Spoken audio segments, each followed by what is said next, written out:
Good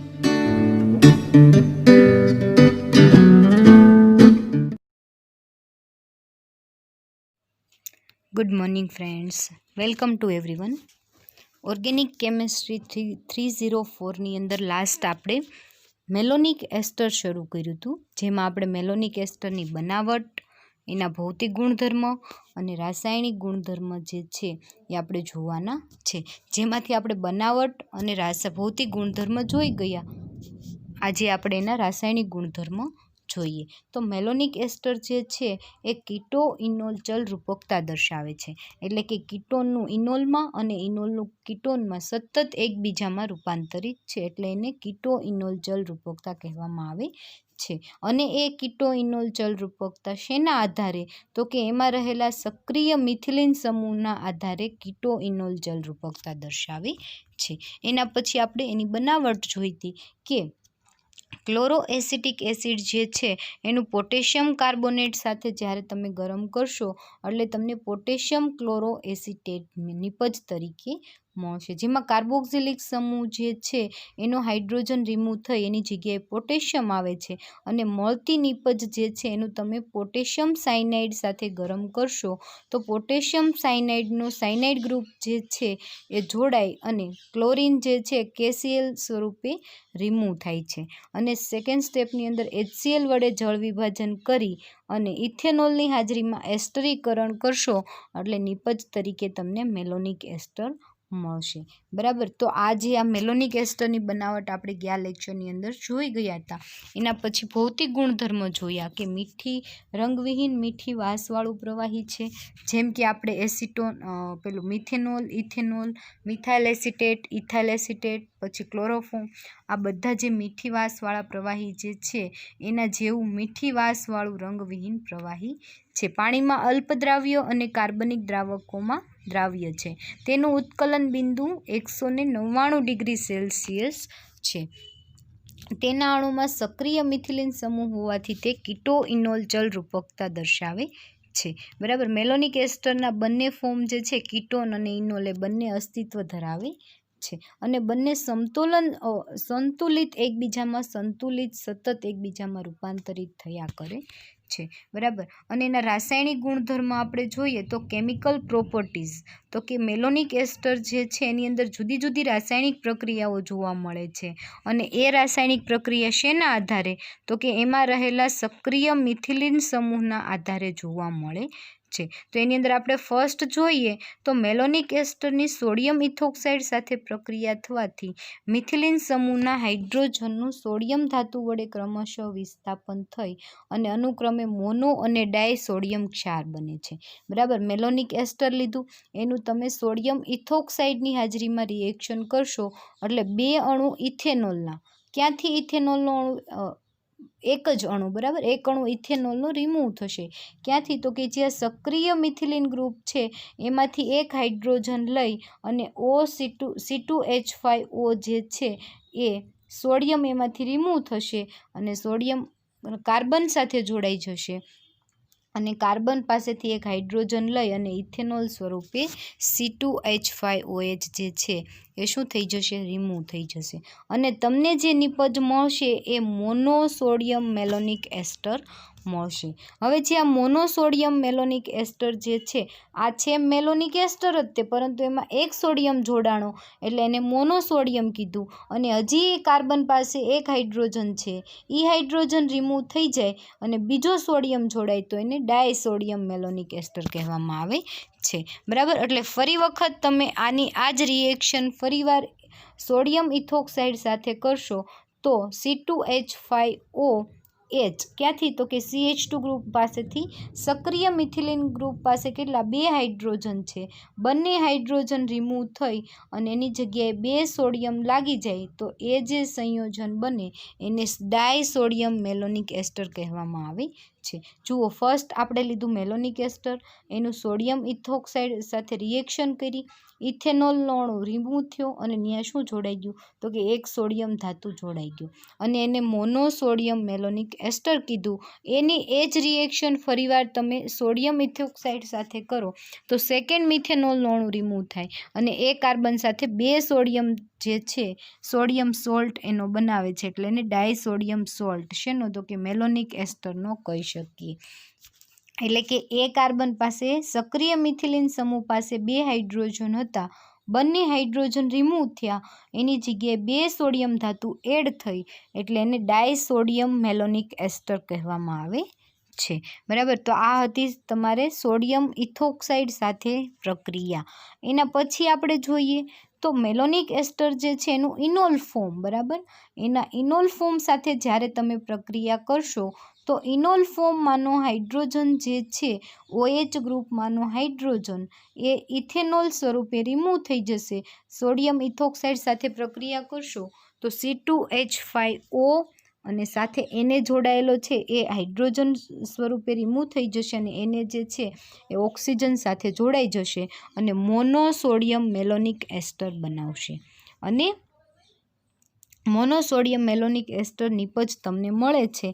ए निपज पण जे पेली निपज मळी एना जेवी ज छे, फक्त डिफरंट क्या छे के एनुं आ इनोल फॉर्म छे अने पेलुं हतुं ए केवुं तो के एनुं कीटोन फॉर्म हतुं। हवे आ रीते मळता सोडियम क्षारना सोडियमनुं विस्थापन आल्काइल समूह वडे सहेलाईथी थई शके छे।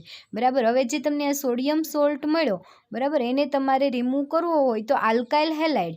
आल्काइल हेलाइड एटले शुं तो के methyl chloride, ethyl chloride, methyl bromide, ethyl bromide, बराबर। आल्काइल ग्रुप आर, आर एटले शुं थशे तो के न्या methyl, ethyl, propyl, butyl, pentyl कई पण तमे लई शको अने एक्स, एक्स एटले के हेलोजन, हेलोजन तरीके क्लोरीन, फ्लोरीन, ब्रोमीन, आयोडीन तमे कई पण तमे न्या लई शको। बराबर, फ्लोरीन, क्लोरीन, ब्रोमीन अने आयोडीन कई पण तमे लई शको। हेलोजन समूहमां शुं आवे तो के फ्लोरीन, क्लोरीन, ब्रोमीन, आयोडीन, बराबर, एमां तमे कई पण लई शको। एटले आल्काइल हेलाइड साथे ज्यारे तमे रिएक्शन करशो तो आल्काइल हेलाइड साथे रिएक्शन करता सोडियम धातु जे छे ए हेलोजन लई अने एने एक्स स्वरूपे रिमूव थई जशे एटले सोडियम हेलाइड स्वरूपे रिमूव थई जशे अने न्या आल्काइल ग्रुप जे छे ए जोड़ाई जशे अने निपज जे तमने मळशे ए आल्काइल मेलोनिक एस्टर निपज मळशे। तो आ हती सोडियम धातु साथेनी रिएक्शन। हवे आपणे सेकेंड जोईए के मेलोनिक एस्टरनुं ज्यारे तमे जळ विभाजन करशो तो मेलोनिक एस्टरनुं जळ विभाजन करवाथी निपज तरीके तमने एसिटिक एसिड मळे छे। बराबर, एसिटिक एसिड अने मेलोनिक एस्टर, तो मेलोनिक एस्टरनी अंदर केटला कार्बन छे तो के 5 कार्बन छे। बराबर, एनुं जळ विभाजन करशो एटले इथेनोलना 2 अणु रिमूव थई जशे अने तमने शुं मळशे तो के डायकार्बोक्सिलिक एसिड मळशे अने फरी वखत एनुं तमे डिकार्बोक्सिलेशन करशो एटले CO2 नो अणु रिमूव थई अने न्या तमने एसिटिक एसिड मळशे। हवे आपणे जोईए के रिएक्शन कई रीते थाय छे तो फर्स्ट मेलोनिक एस्टर जे छे एनुं तमे जळ विभाजन करशो, मेलोनिक एस्टर, बराबर, जळ विभाजन तमे करशो एटले अहींयाथी बॉन्ड ब्रेक थई जशे बंने जग्याएथी, अहींया OH अने अहींया H, अहींया H अने अहींया OH। जळ विभाजन करशो एटले पाणीना 2 अणु केवा थई जशे, उमेराई जशे। पाणीना 2 अणु उमेराय अने 2 इथेनोलना अणु केवा थई जशे, रिमूव थई जशे, 2C2H5। बराबर, इथेनोलना केटला अणु, 2 अणु रिमूव थई जशे अने न्या तमने मळशे ए शुं आवी जशे, कार्बोक्सिलिक एसिड आवी जशे। बराबर, अने फरी वखत तमे एने गरम करो एटले गरम करवाथी डिकार्बोक्सिलेशन थशे। डिकार्बोक्सिलेशन रिएक्शन तमे जुओ तो अहींयाथी CO2 नो अणु रिमूव थई जाय अने ए हाइड्रोजन जे छे कार्बन पासे शिफ्ट थाय तो न्या CH3COOH एटले के एसिटिक एसिड जे छे ए बनी जाए। बराबर, तो आखी रिएक्शननी अंदर मेन रिएक्शन तमारे जोवानी छे जळ विभाजन। जळ विभाजन थवाथी पाणीना 2 अणु उमेराय छे अने 2 इथेनोलना अणु केवा थई जाय छे, रिमूव थई जाय छे, C2H5OH। 2 इथेनोलना अणु रिमूव थई अने जे निपज बने छे ए शुं बने छे, एसिटिक एसिड बने છે બરાબર। આ ડિસ્ક્રિપ્શન જે આપેલું છે એ આપણે રિએક્શન જોઈ એ ડિસ્ક્રિપ્શન એનું જ છે, એટલે એક વખત તમે જોઈ લેજો। એના પછી મોનોકાર્બોક્સિલિક એસિડનું સંશ્લેષણમાં બરાબર। હવે એના મોનોકાર્બોક્સિલિક એસિડનું સંશ્લેષણ કઈ રીતે, ચરબીજ એસિડ, એટલે અત્યારે હમણાં આપણે જોયું ફર્સ્ટ કે એસિડિક એસિડ જે છે એની બનાવટમાં શેનો ઉપયોગ થાય, તો કે આવી રીતે જળ વિભાજન કરી અને મેલોનિક એસ્ટર વપરાતું હોય છે બરાબર। તો મોનોકાર્બોક્સિલિક એસિડનું સંશ્લેષણ માટે પણ મેલોનિક એસ્ટરનો ઉપયોગ થતો હોય છે। કઈ રીતે, તો કે મેલોનિક એસ્ટરનો સોડિયમ સોલ્ટ જે છે એનું તમે આલ્કાઇલ હેલાઇડની હાજરીમાં રિએક્શન કરશો તો સોડિયમ હેલાઇડ તમારે રિમૂવ થશે અને જે તમને આલ્કાઇલ ગ્રુપ જે છે એ ક્યાં, તો કે સોડિયમ જ્યાંથી રિમૂવ થયો ત્યાં જોડાઈ જશે। એ જે તમને આલ્કાઇલ મેલોનિક એસ્ટર બન્યું એનું જળ વિભાજન તમે કરશો તો 2 ઇથેનોલના અણુ રિમૂવ થઈ જશે અને એ ઇથેનોલના અણુ રિમૂવ થઈ અને ત્યાં શું આવી જશે, COOH ફંક્શનલ ગ્રુપ આવી જશે અને એનું ફરી વખત તમે ડીકાર્બોક્સિલેશન કરશો એટલે ડીકાર્બોક્સિલેશન કરવાથી એક CO2નો અણુ રિમૂવ થાય અને તમને જે બને એ આલ્કાઇલ એસિટિક એસિડ બનશે બરાબર। ફરી વખત રિએક્શન જોઈ લો કે આ monosodium salt of malonic ester એની આલ્કાઇલ હેલાઇડ સાથે પ્રક્રિયા કરી, આલ્કાઇલ હેલાઇડ સાથે પ્રક્રિયા કરો એટલે આલ્કાઇલ ગ્રુપ જે છે એ કાર્બન સાથે જોડાઈ જાય અને આ જો સોડિયમ જે છે એ હેલાઇડ સાથે જોડાય અને સોડિયમ હેલાઇડ સ્વરૂપે રિમૂવ થાય છે। અહીંયા તમે ક્લોરિન લ્યો તો તમને NaCl રિમૂવ થાય, અહીંયા તમે બ્રોમિન લ્યો તો તમને NaBr રિમૂવ થાય અને આયોડિન લ્યો તો NaI રિમૂવ થતું હોય છે બરાબર। એટલે એ જ નિપજ તમને મળી આલ્કાઇલ મેલોનિક એસ્ટર। આલ્કાઇલ મેલોનિક એસ્ટરનું તમે જળ વિભાજન કરો, જળ વિભાજન કરો એટલે પાણીનો અણુ ઉમેરાશે અને ઇથેનોલના 2 અણુ શું થઈ જશે, રિમૂવ થઈ જશે। C2H5OH 2 અણુ ઇથેનોલના રિમૂવ થશે અને 2 પાણીના અણુ ઉમેરાઈ જશે। ક્યાં ઉમેરાઈ જશે, તો જ્યારે તમે રિએક્શન કરશો અહીંયાથી OC2H5 જે છે અહીંયાથી બોન્ડ બ્રેક થઈ જશે, અહીંયા H, અહીંયા OH, અહીંયા H અને અહીંયા OH, એવી રીતે 2 પાણીના અણુ ઉમેરાઈ જશે અને ત્યાં બંને જગ્યાએ COOH ફંક્શનલ ગ્રુપ આવી જશે। એ જે તમને નિપજ મળે એનું તમે ડીકાર્બોક્સિલેશન એટલે કે CO2નો અણુ શું કરવો, રિમૂવ કરવો, એટલે અહીંયાથી CO2નો અણુ રિમૂવ થઈ જશે અને આ હાઇડ્રોજન જે છે કાર્બન સાથે શિફ્ટ થશે એટલે ત્યાં RCH2COOH બની જશે એટલે કે મોનોકાર્બોક્સિલિક એસિડ તમને નિપજ તરીકે મળશે, જેને બીજું નામ આપણે ચરબીજ એસિડ એવું પણ કહેતા હોઈએ છીએ બરાબર। તો આ હતી મોનોકાર્બોક્સિલિક એસિડના સંશ્લેષણમાં એનો ઉપયોગ। હવે એના પછી તમે જુઓ તો એના પછી તમને ઉદાહરણ આપેલા છે બરાબર। એના પછી તમને ઉદાહરણ આપેલા છે આયોડોઇથેન। આયોડોઇથેનની તમે સોડિયમ સોલ્ટ ઓફ એસિટોએસિટિક એસ્ટર બરાબર અથવા તો મેલોનિક એસ્ટર। આ આયોડોઇથેન આપણે જે આલ્કાઇલ હેલાઇડ લેતા હતા એની જગ્યાએ અહીંયા લઈ લીધું આયોડોઇથેન એટલે અહીંયા જોડાઈ જશે ઇથેન ગ્રુપ, અહીંયાથી સોડિયમ જે છે એને આઈ લઈ અને સોડિયમ આયોડાઇડ સ્વરૂપે રિમૂવ થઈ જશે, ત્યાં તમને જોડાઈ જશે CH3C2H5 બરાબર, C2H5 એટલે કે CH2CH3 ત્યાં જોડાઈ જશે। હવે જે તમને નિપજ મળે એનું તમે જળ વિભાજન કરો, એક જ મિનિટ સેજ કટ થઈ ગયું છે એટલે બતાવી દઉં, ઓકે બરાબર। હવે જે તમને નિપજ મળે છે એનું તમે જળ વિભાજન કરશો એટલે અહીંયાથી આ બંને ઇથેનોલ જે છે C2H5 2 ઇથેનોલ સ્વરૂપે રિમૂવ થઈ જશે અને અહીંયા બંને જગ્યાએ હાઇડ્રોજન ઉમેરાઈ જશે બરાબર। અને એ જે નિપજ મળે એનું તમે ડીકાર્બોક્સિલેશન કરી CO2નો અણુ રિમૂવ કરો એટલે એક કાર્બન અહીંયાથી ઓછો થઈ જશે અને ત્યાં શું આવી જશે, CH3CH2CH2COOH એટલે N-બ્યુટેનોઇક એસિડ। તમને જે નિપજ મળે છે એ શું મળશે, N-બ્યુટેનોઇક એસિડ। હવે એની એ જ રિએક્શન તમને બ્રોમોપ્રોપેન લઈને કરેલી છે બરાબર। બ્રોમોપ્રોપેન લઈને તમે કરશો એટલે ફર્સ્ટ તો પ્રોપેન ગ્રુપ અહીંયા જોડાઈ જશે, સોડિયમ જે છે Br લઈ NaBr સ્વરૂપે રિમૂવ થશે અને આ પ્રોપેન જે છે કાર્બન સાથે જોડાઈ જશે અને બનાવશે જે નિપજ બનશે એનું તમે જળ વિભાજન અને ડીકાર્બોક્સિલેશન કરશો એટલે તમને 5 કાર્બનવાળું તમને શું મળશે તો કે પેન્ટેનોઇક એસિડ તમને નિપજ તરીકે મળશે। બરાબર, જોઈ લો તમે એક વખત રિએક્શન બંને જોઈ લો। બરાબર, બંને ઇઝી જ છે। જસ્ટ આપણે અહીંયા જ આપણે જોયું મોનોકાર્બોક્સિલિક એસિડનું સંશ્લેષણ, એ તમે અહીંયા ઉદાહરણ લઈને જોયું। વેલેરિક એસિડનું સંશ્લેષણ એટલે કે એન પેન્ટેનોઇક એસિડ અને બ્યુટેનોઇક એસિડના સંશ્લેષણમાં વપરાતું હોય છે। બરાબર, હવે એના પછી આપણે જોઈએ તો દ્વિબેઝિક એસિડનું સંશ્લેષણ, તો સિન્થેસિસ ઓફ ડાયબેઝિક એસિડ। તો ડાયબેઝિક એસિડ જે છે એનું સિન્થેસિસ માટે પણ સેમ તમે આગળ રિએક્શન જોઈ એ જ રિએક્શન। બરાબર, તો તમારે લેવાનું છે મોનોસોડિયમ સોલ્ટ ઓફ મેલોનિક એસ્ટર। બરાબર, મોનોસોડિયમ સોલ્ટ ક્યાંથી આવ્યો તો ફર્સ્ટ આપણે સોડિયમ ઇથોક્સાઇડ સાથે રિએક્શન કરી હતી। જુઓ, સોડિયમ ઇથોક્સાઇડ સાથે રિએક્શન કરી એટલે નિપજ તમને શું મળી હતી તો કે મોનોસોડિયમ સોલ્ટ। ક્યાં છે જુઓ આ, અથવા તો તમે એ ન હોય તો એના પછીનું આ। બરાબર, મોનોસોડિયમ સોલ્ટ ઓફ મેલોનિક એસ્ટર। હવે મોનોસોડિયમ સોલ્ટ ઓફ મેલોનિક એસ્ટર તમારે લેવાનું છે અને એની રિએક્શન તમારે કરવાની છે 1,2-ડાયબ્રોમો ઇથેન।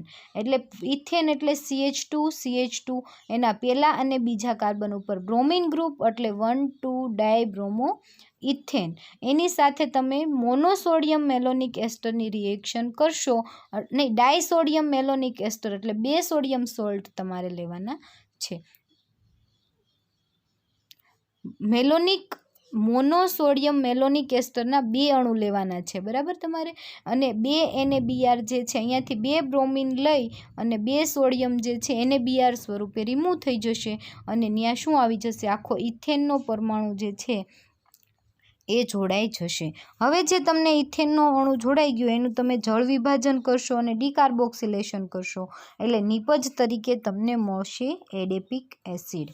બરાબર, શું નિપજ તરીકે મળશે એડેપિક એસિડ। હવે જ્યારે તમે જળ વિભાજન કરશો એટલે ટોટલ તમને કેટલા તો કે 4 ઇથેનોલના અણુ રિમૂવ થઈ જશે। જુઓ,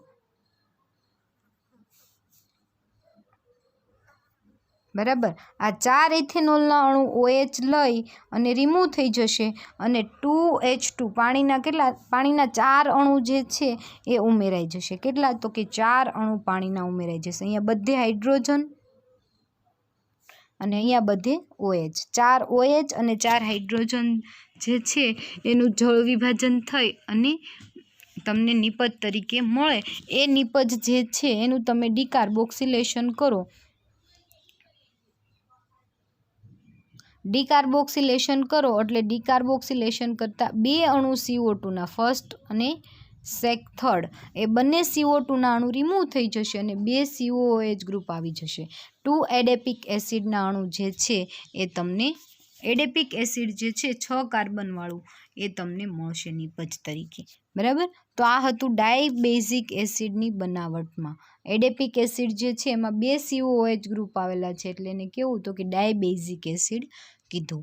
બરાબર, હવે એના પછી આપણે જોઈએ તો એ જ રિએક્શન તમારે ફરી વખત જોવાની છે કે મોનોસોડિયમ સોલ્ટના 2 અણુ લીધા અને 2 I2ના અણુ સાથે રિએક્શન કરાવશો એટલે 2 સોડિયમ સોલ્ટ જે છે 2 આયોડિન લઈ 2 NaI સ્વરૂપે રિમૂવ થઈ જશે। એ જે નિપજ તમને મળે એનું જળ વિભાજન અને ડીકાર્બોક્સિલેશન તમે કરશો એટલે નિપજ તરીકે તમને સક્સિનિક એસિડ મળશે। કઈ રીતે તો કે ઇથેનોલના અણુ અહીંયાથી કેટલા તો કે 4 ઇથેનોલના અણુ રિમૂવ થઈ જશે। જળ વિભાજન કરશો એટલે 4 અણુ જે છે એ રિમૂવ થઈ જશે ઇથેનોલના અને ત્યાં 4 જગ્યાએ શું આવી જશે H આવી જશે। હવે એ જે સંયોજન તમને મળ્યું એનું ડીકાર્બોક્સિલેશન કરશો એટલે પહેલા અને ત્રીજા કાર્બન ઉપરથી 2 CO2ના અણુ કેવા થઈ જશે રિમૂવ થઈ જશે અને નિપજ તરીકે તમને સક્સિનિક એસિડ મળશે। બરાબર, તો આ હતું મોનોકાર્બોક્સિલિક એસિડ અને દ્વિકાર્બોક્સિલિક એસિડની સંશ્લેષણ। હવે આપણે જોઈએ ચક્રીય કાર્બોક્સિલિક એસિડનું સંશ્લેષણ। તો ફર્સ્ટ તો તમને એ ખ્યાલ હોવો જોઈએ કે ચક્રીય કાર્બોક્સિલિક એસિડ જે છે, બરાબર, ચક્રીય કાર્બોક્સિલિક એસિડ કઈ રીતે તો કે ડાયસોડિયમ સોલ્ટ ઓફ મેલોનિક એસ્ટર એને આપણે લીધું અને 1,2-ડાયબ્રોમો ઇથેન એટલે 2 NaBr રિમૂવ થઈ જશે. એ કાર્બન જે છે એની સાથે 2 CH2 જોડાઈ જશે. અને જે એ નિપજ જે છે એ કેવી છે તો કે ચક્રીય નિપજ છે, બરાબર. 3 કાર્બનવાળું પ્રોપેન બને છે અને એ જે તમને સંયોજન મળે છે એનું તમે જળ વિભાજન તમે કરો એટલે અહીંયાથી 2C2H5 જે છે અહીંયાથી OH જોડાઈ જશે. પાણીના 2 અણુ કેવા થઈ જશે? એડ થઈ જશે. 2H2 એડ થઈ અને ત્યાં શું આવી જશે? COOH બની જશે. અને સાથે તમારે OH જે છે એ ઇથેનોલ સ્વરૂપે 2 ઇથેનોલના અણુ અહીંયાથી રિમૂવ થઈ જશે. ઓકે. અને એ જે સંયોજન તમને મળે છે એનું તમે ગરમ કરવાથી ડીકાર્બોક્સિલેશન કરશો. અહીંયાથી એક CO2નું અણુ રિમૂવ થઈ જાય અને CHCOOH બનાવે. અને જે નિપજ જે છે એ સાયક્લોપ્રોપાઇલ કાર્બોક્સિલિક એસિડ એટલે કે ચક્રીય નિપજ તમને મળે છે.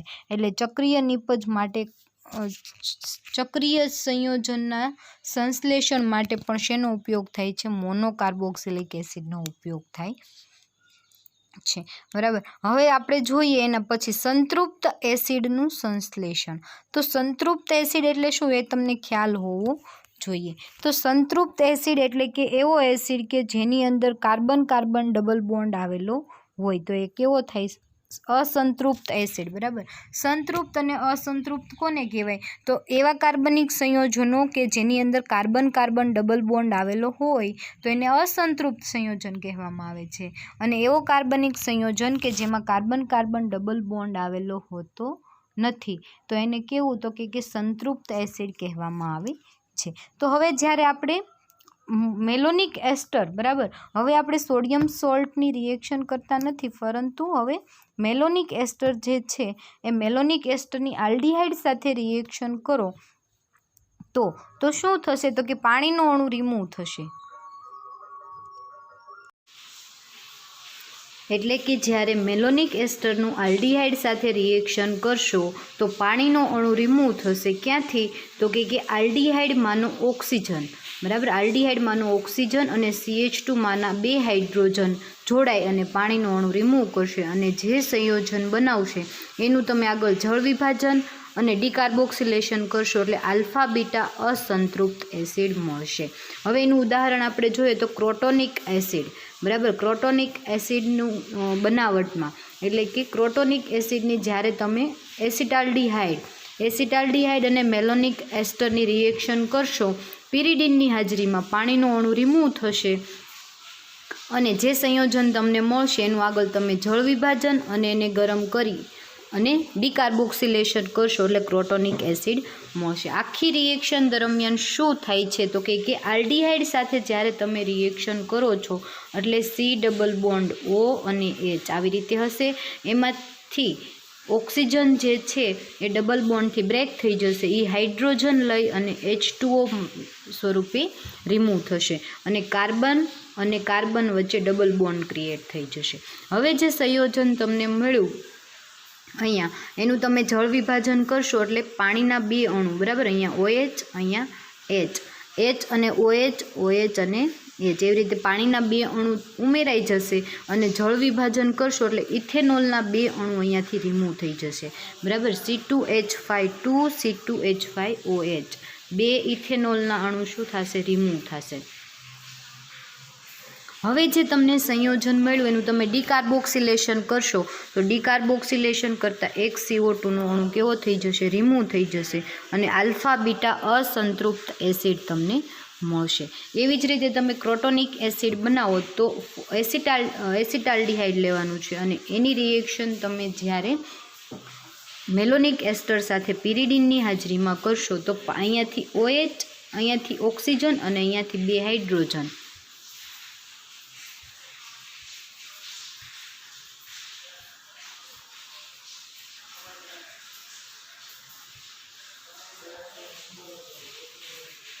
અહીંયાથી ઓક્સિજન, આ 2 હાઇડ્રોજન H2O રિમૂવ થશે અને જે સંયોજન બનશે એની અંદર કેવું? તો કે કાર્બન કાર્બન ડબલ બોન્ડ એટલે અસંતૃપ્ત સંયોજન તમને મળશે. એ જે સંયોજન મળે એનું તમે જળ વિભાજન કરશો એટલે ઇથેનોલના 2 અણુ રિમૂવ થશે અને ફરી વખત એનું ડિકાર્બોક્સિલેશન કરશો એટલે CO2નો અણુ અહીંયાથી એક રિમૂવ થઈ જશે. આ હાઇડ્રોજન આ કાર્બન પાસે શિફ્ટ થઈ જશે અને નિપજ મળશે તમને ક્રોટોનિક એસિડ. બરાબર. એના પછી આપણે જોઈએ તો સિન્નામિક એસિડની બનાવટમાં હવે તમારે અહીંયા તમારે એરોમેટિક આલ્ડીહાઇડ લઈ લેવાનું છે. બરાબર. અહીંયા તમે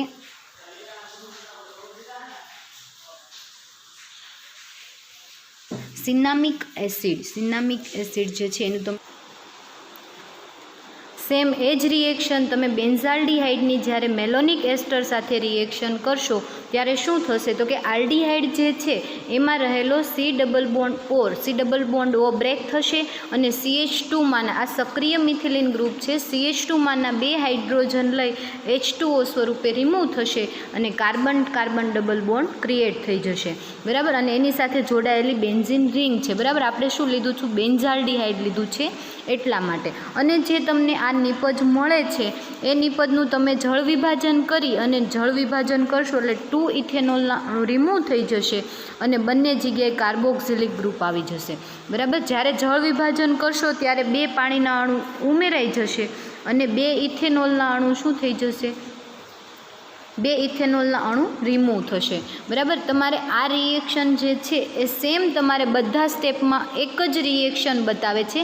ખાલી તમારે લેવાનું શું છે તો કે સ્ટાર્ટિંગ મટીરિયલ જે તમે લ્યો છો એ મેલોનિક એસ્ટર સાથે જુદા જુદા લઈ અને રિએક્શન કરવાની છે. અને આગળ તમે જ્યારે એને ગરમ કરશો અને ડિકાર્બોક્સિલેશન કરશો એટલે એક CO2નો અણુ અહીંયાથી રિમૂવ થઈ જશે અને જે બનશે એ શું બનશે? સિન્નામિક એસિડ બનશે. બરાબર. બેન્ઝીન ઉપર CH ડબલ બોન્ડ COOH આવે એટલે એને સિન્નામિક એસિડ કહેવાય. એટલે સિન્નામિક એસિડની બનાવટમાં કોનો ઉપયોગ થાય છે? મેલોનિક એસ્ટરનો ઉપયોગ થાય છે. અને મેલોનિક એસ્ટરમાં શું રહેલું છે તો કે સક્રિય મિથિલિન સમૂહ રહેલો છે. એ સક્રિય મિથિલિનમાં રહેલા હાઇડ્રોજન પરમાણુ જે છે એનું ટ્રાન્સફર ઓક્સિજન અને H2 લઈ અને H2O સ્વરૂપે દૂર થશે અને બંને વચ્ચે ડબલ બોન્ડ ક્રિએટ થઈ જશે. એટલે એક તો પહેલાં અસંતૃપ્ત છે અને સાથે કેવો છે? એસિડ છે. એટલે અસંતૃપ્ત એસિડની બનાવટમાં પણ મેલોનિક એસ્ટરનો ઉપયોગ થતો હોય છે. બરાબર. એના પછી આપણે જોઈએ તો એના પછી કીટો એસિડના સંશ્લેષણમાં તો કીટો એસિડ એટલે કે કેવો એસિડ કે જેની અંદર કીટોન ફોર્મ પણ આવેલું હોય અને સાથે એસિડ પણ હોય. તો એવા કીટો એસિડની બનાવટમાં કોનો ઉપયોગ થાય છે? મેલોનિક એસ્ટરનો ઉપયોગ થાય છે. તો જુઓ તો એસિટાઇલ ક્લોરાઇડ. બરાબર. એસિટાઇલ ક્લોરાઇડની જ્યારે તમે મેલોનિક એસ્ટરના સોડિયમ સોલ્ટ સાથે બરાબર એનો મોનોસોડિયમ સોલ્ટ ઓફ મેલોનિક એસ્ટર એના મેલોનિક એસ્ટરના સોડિયમ સોલ્ટ સાથે તમે રિએક્શન કરશો એટલે NaCl સોડિયમ અહીંયાથી અને એસિટાઇલ ક્લોરાઇડમાંથી ક્લોરિન NaCl રિમૂવ થશે. NaCl રિમૂવ થઈ અને C ડબલ બોન્ડ O તો છે જ તે એની સાથે ક્લોરિન જે જોડાયેલો છે એ બોન્ડ બ્રેક થશે એટલે કાર્બનની એક વેલેન્સી ખાલી થશે. એ કાર્બન સિંગલ બોન્ડ દ્વારા જોડાઈ જશે અને એ જે સંયોજન મળે એનું તમે જળ વિભાજન કરો એટલે ઇથેનોલના 2 અણુ જે છે અહીંયાથી ઇથેનોલના 2 અણુ કેવા થઈ જશે? રિમૂવ થઈ જશે. પાણીના 2 અણુ ઉમેરાશે H અને OH સ્વરૂપે. આ બાજુ OH અને અહીંયા H અને OH સ્વરૂપે જોડાય અને શું બનાવશે? COOH કાર્બોક્સિલિક એસિડ બનાવશે. અને એ જે સંયોજન તમને મળે એનું તમે ડિકાર્બોક્સિલેશન કરો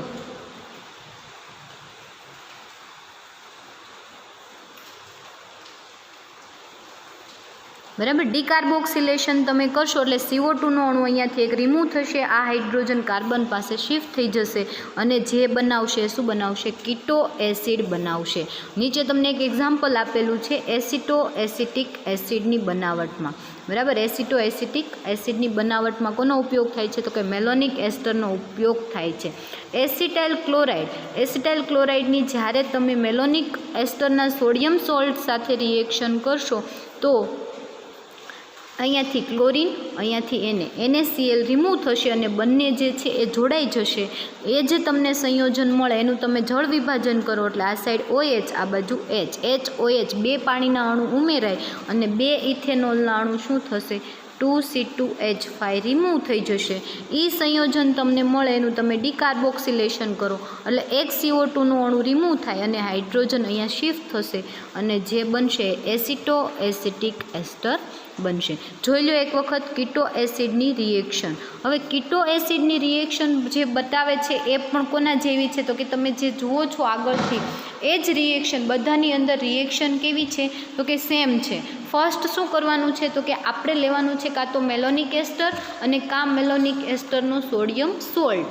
એની રિએક્શન તમારે એસિડ ક્લોરાઇડ જે સંયોજન તમારે જોઈએ છે એવા સંયોજન સાથે તમારે એનું સ્ટાર્ટિંગ મટીરિયલ લેવાનું, એની સાથે રિએક્શન કરવાની. કાં તો H2O રિમૂવ થશે, કાં તો NaCl સોડિયમ સોલ્ટ લીધો હશે તો NaCl રિમૂવ થશે.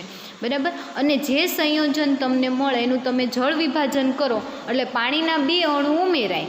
બરાબર. બધા સ્ટેપમાં તમારે આ જ રિએક્શન છે એટલે તમારે પાણીના 2 અણુ ઉમેરાય અને ઇથેનોલના 2 અણુ કેવા થશે રિમૂવ થશે અને એ જે સંયોજન મળે એનું તમે ડીકાર્બોક્સિલેશન કરો એટલે CO2નો 1 અણુ રિમૂવ થાય અને તમને જે જોઈતી હોય એ નિપજ તમને મળી જાય. બરાબર. તો જુઓ આ કીટો એસિડના સંશ્લેષણમાં પણ કોનો ઉપયોગ થાય છે મેલોનિક એસ્ટરનો ઉપયોગ થાય છે. એના પછી જુઓ તો કે એમિનો એસિડના સંશ્લેષણમાં તો તમારે એમિનો એસિડના સંશ્લેષણ માટે પહેલાં તમે લીધું મેલોનિક એસ્ટર. આ જે છે એ મેલોનિક એસ્ટર એની રિએક્શન તમારે નાઇટ્રસ એસિડ એટલે કે HNO2 સાથે તમે કરશો એટલે તમને ખબર છે નાઇટ્રસ એસિડની અંદર બરાબર OH અને NO એવી રીતે 2 ભાગ પડે. બરાબર. કઈ રીતે HNO2 જે છે એનું OH પ્લસ NO આવા 2 ભાગ પડે. હવે જે OH જે છે એ સક્રિય મિથિલિન પાસેથી હાઇડ્રોજન લઈ અને H2O સ્વરૂપે દૂર થશે અને એક હાઇડ્રોજનનો અણુ લઈ અને H2O સ્વરૂપે દૂર થશે અને ત્યાં કોણ જોડાઈ જશે N અને O. બરાબર. OH પ્લસ NO જે છે એમાંનો NO ક્યાં જોડાઈ જશે અહીંયા જોડાઈ જશે અને જે સંયોજન તમને મળશે એ સંયોજનનું તમે રિડક્શન કરશો એટલે NO ગ્રુપ જે છે એની શેમાં તો કે એમાઇન પ્રાઇમરી એમાઇનની અંદર કન્વર્ટ થશે. ઝિંક અને એસિટિક એસિડની હાજરીમાં તમારે રિએક્શન કરવાની છે. હવે જે તમને નિપજ મળે એનું તમે એસિટાઇલેશન કરશો તો એસિટાઇલેશન કરવાથી NH2 ગ્રુપ જે છે એ COCH3 એસિટાઇલેશન કરશો શેની હાજરીમાં એસિટિક એનહાઇડ્રાઇડની હાજરીમાં એટલે COCH3 ત્યાં જોડાઈ જશે અને સાથે એક H2Oનો અણુ શું થઈ જશે રિમૂવ થઈ જશે. ક્યાંથી તો કે આ NH2માંનો એક હાઇડ્રોજન અને CH3COOH એસિટિક એસિડની હાજરીમાં રિએક્શન કરશો એટલે એમાંથી OH જે છે અહીંયાથી H લઈ H2O સ્વરૂપે રિમૂવ થશે અને અહીંયા COCH3 એસિટાઇલેશન કરીએ એટલે એસિટાઇલ ગ્રુપ કેવું થઈ જાય જોડાઈ જાય. એટલે એસિટાઇલેશન કરશો એટલે તમને એસિટાઇલ ગ્રુપ ત્યાં જોડાઈ જશે. તમે એનું જળ વિભાજન કરશો ફરી વખત એટલે જળ વિભાજન કરવાથી એક મિથેનોલનો અણુ જળ વિભાજન કરવાથી એક એસિટિક એસિડનો અણુ અને 2 ઇથેનોલના અણુ કેવા થઈ જશે રિમૂવ થઈ જશે. અહીંયાથી જે રિમૂવ થશે ત્યાં જોડાઈ જશે OH એટલે CH3COOH અહીંયા જોડાઈ જશે H એટલે ત્યાં NH2 થઈ જશે. પછી અહીંયા ઉપર અને નીચે C2H5 જ્યાં છે ત્યાંથી OH જોડાઈ જશે અને C2H5OH સ્વરૂપે ઇથેનોલના ઉપર નીચે 2 અણુ જે છે એ 2 ઇથેનોલના અણુ રિમૂવ થઈ જશે. ત્યાં બંને જગ્યાએ શું આવી જશે કાર્બોક્સિલિક એસિડ. હવે ફરી વખત તમે એ જે સંયોજન તમને મળે છે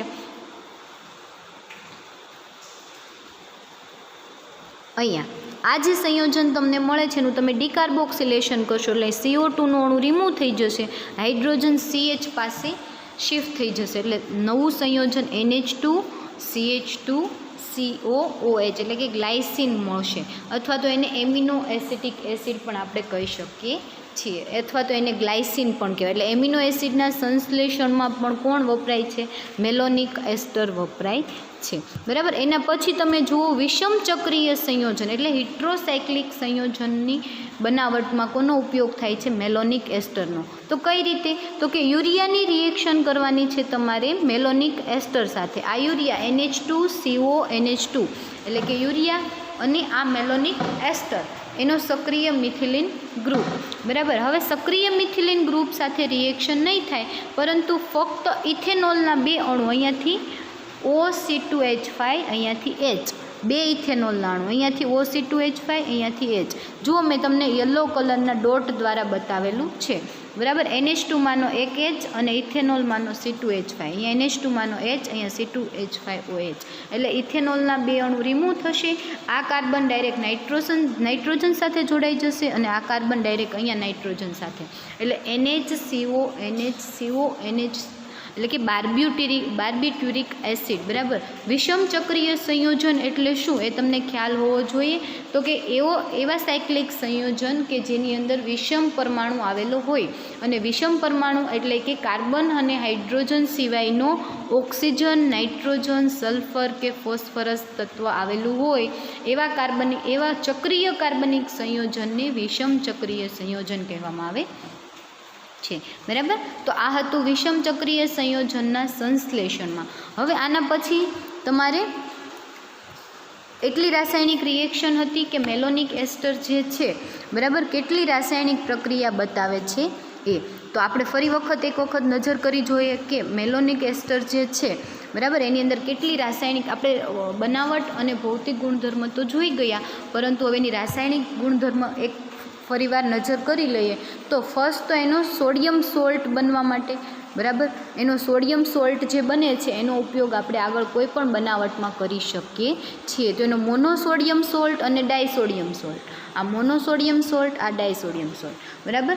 એનું તમે સોડિયમ ઇથોક્સાઇડ સાથે રિએક્શન કરશો એટલે તમારો સક્રિય મિથિલિનમાંનો હાઇડ્રોજન જે છે એ રિમૂવ થઈ અને બંને જગ્યાએ સોડિયમ લાગી જાય એટલે મોનોસોડિયમ અને ડાયસોડિયમ સોલ્ટ મળે છે. એના પછી જે છે આલ્કાઇલ મેલોનિક એસ્ટર, બરાબર. એ જે તમને આ મેલોનિક એસ્ટર બને છે એનો સોડિયમ સોલ્ટ જે છે એનું આલ્કાઇલ હેલાઇડ સાથે રિએક્શન કરો તો તમને આલ્કાઇલ મેલોનિક એસ્ટર મળે છે. એના પછી જુઓ તો એના પછી જળ વિભાજન કરવાથી અને ડીકાર્બોક્સિલેશન કરવાથી શું બને છે તો કે એસિટિક એસિડ બને છે. અને આ જ રિએક્શન આપણે બધાની અંદર વાપરવાની છે. તો આ મેલોનિક એસ્ટર એનું તમે જળ વિભાજન કરો એટલે જે છે COOC2H5 એસ્ટર ગ્રુપ એસિડમાં કન્વર્ટ થયું. ડીકાર્બોક્સિલેશન કરો એટલે એક CO2નો અણુ રિમૂવ થયો અને CH3 પાસે કન્વર્ટ થયો, બરાબર. અને સાથે મોનોકાર્બોક્સિલિક એસિડ, બરાબર, એના સંશ્લેષણમાં પણ એનો ઉપયોગ થાય છે. તો સેમ બધી રિએક્શનના સ્ટેપ તમારે સરખા છે કે તમે જે સ્ટાર્ટિંગ મટીરિયલ લ્યો છો એની સાથે તમારે એનો સોડિયમ સોલ્ટ અથવા તો મેલોનિક એસ્ટર લેવાનું છે અને એનું આલ્કાઇલ રિએક્શન કરશો એટલે ફર્સ્ટ તો એ જોડાઈ જશે, પછી તમે એનું જળ વિભાજન કરશો અને છેલ્લે એનું ડીકાર્બોક્સિલેશન કરશો, બરાબર. બધી રિએક્શનમાં એવી જ રીતે છે, જોઈ લો. દ્વિબેઝિક એસિડની બનાવટમાં તો આપણે અહીંયા ડબલ કાર્બનવાળો લઈ લેવાનો એટલે દ્વિબેઝિક એસિડ બને, બરાબર. એના સોડિયમ સોલ્ટ ડાયસોડિયમ સોલ્ટ સાથે રિએક્શન કરવાની એટલે દ્વિબેઝિક એસિડ મળે. એના પછી સક્સિનિક એસિડ, આ એનું ઉદાહરણ છે. દ્વિબેઝિક એસિડ તરીકે આપણે સક્સિનિક એસિડ લીધું, બરાબર. એના પછી જુઓ તો ચક્રીય કાર્બોક્સિલિક એસિડના સંશ્લેષણમાં, અને ચક્રીય કાર્બોક્સિલિક એસિડ એટલે સાયક્લોપ્રોપાઇલ કાર્બોક્સિલિક એસિડ. એના પછી સંતૃપ્ત એસિડના સંયોજનમાં એટલે આલ્ફા બીટા અસંતૃપ્ત એસિડ જે છે એની બનાવટમાં પણ કોનો ઉપયોગ થાય છે? મેલોનિક એસ્ટરનો ઉપયોગ થાય છે, બરાબર. એના પછી જુઓ તો સિનામિક એસિડની બનાવટમાં પણ કોનો ઉપયોગ થાય છે તો કે મેલોનિક એસ્ટર વપરાય છે. એના પછી કીટો એસિડના સંશ્લેષણમાં રિએક્શન બધે તમારે સેમ જ છે, બરાબર, કે જળ વિભાજન ડીકાર્બોક્સિલેશન એટલે તમને મળે સંઘનન પ્રક્રિયા, જળ વિભાજન અને ડીકાર્બોક્સિલેશન એટલે જે નિપજ તમે લ્યો એ તમને મળી જાય. પછી એમિનો એસિડના સંશ્લેષણમાં, એના પછી વિષમ ચક્રીય સંયોજનના સંશ્લેષણમાં, બરાબર. તો આટલી તમારે 9 જે છે એની રાસાયણિક રિએક્શન છે, બહુ ઇઝી છે એટલે જોઈ લેજો અને બધી રિએક્શન એક વખત લખી નાખજો એટલે સમજાઈ જશે, બરાબર. સમજાઈ તો ગઈ હશે પરંતુ 2 વાર લખશો એટલે તમને યાદ રહી જશે, બરાબર. તો આ જે છે તમારું મેલોનિક એસ્ટર જે છે અહીંયા કમ્પ્લીટ થઈ ગયું. આવતા લેક્ચરમાં ફરીવાર આપણે એક વખત રિવિઝન કરી લઈશું મેલોનિક એસ્ટર અને પછી એસિટો એસિટિક એસ્ટર સ્ટાર્ટ કરશું. Thank you.